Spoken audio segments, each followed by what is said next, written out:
honor for me to be here today. Baruch holds a special place in my heart, and so does Africa. I spent great moments of my life in both places, and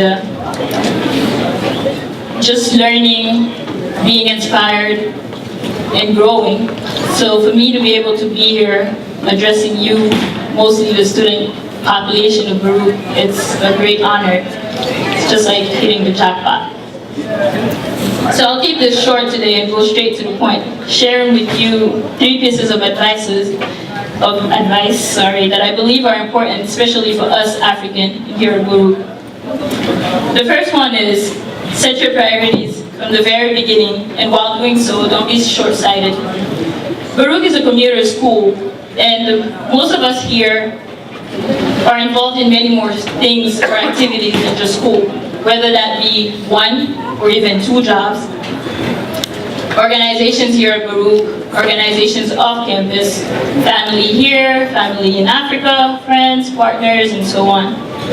We all have a lot on our plates, and it can get very hard to manage.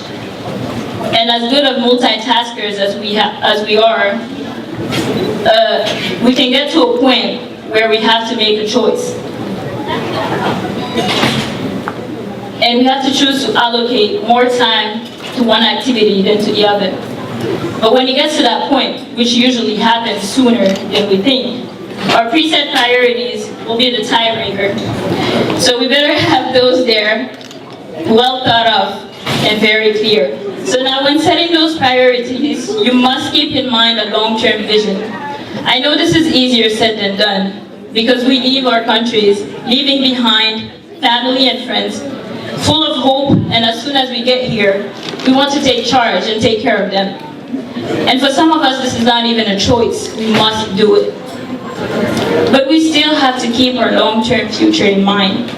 And that, even if it means that we're picking the hardest option and signing up for a temporary living hell. But as long as it's temporary, it's fine.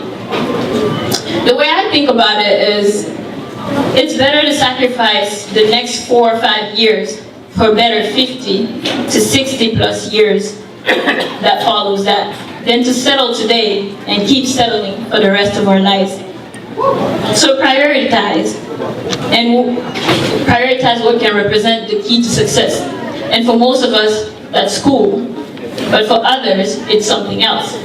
It's about identifying that and working hard at it.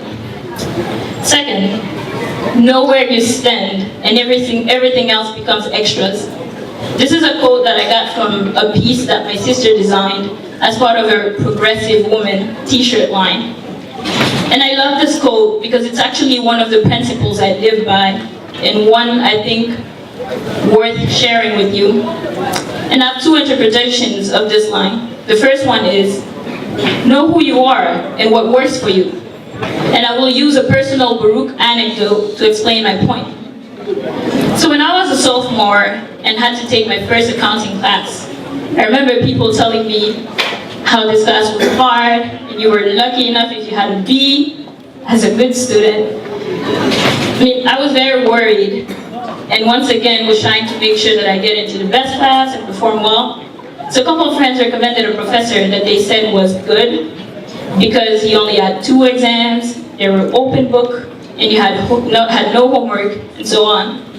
I was not sure about this, but so confused and kind of optionless that I fell for it. Bad decision.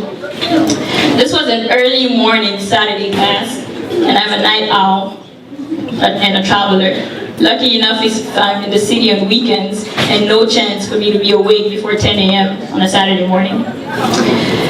So, and besides, there were no real lectures to support any of the readings, and I'm not a big fan of accounting books. I don't think I need to say more, you get the picture.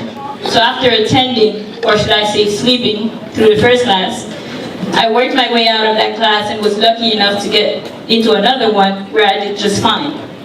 So know what works for you and pick your schedules, professors, activities, job, anything according to that. And an extension of that is, as we get to know ourselves better and better while going through different experiences, we must always take a step back and question ourselves. Whatever good at, how can I use that strength? And also, and most importantly, what am I not so good at, and how can I better myself? These are all key questions that we must always ask ourselves, no matter who we are and how well we're performing. Finally, and this is my best one, you must remain hungry and motivated. And we definitely have every reason for that. We're Africans. That's right. And Africa is today what America was back when the American dream was still dreamt. Nowadays in America, we have so many issues that we barely sleep, let alone dream. Africa is where our future lies, and we have a lot to look forward to, but we must put in the work, get ourselves prepared and qualified for the upcoming challenges, because yes, it will be challenging, but exciting as well. And most importantly, it will be home, and that's all that will matter. Thank you very much, and I hope you enjoy your life.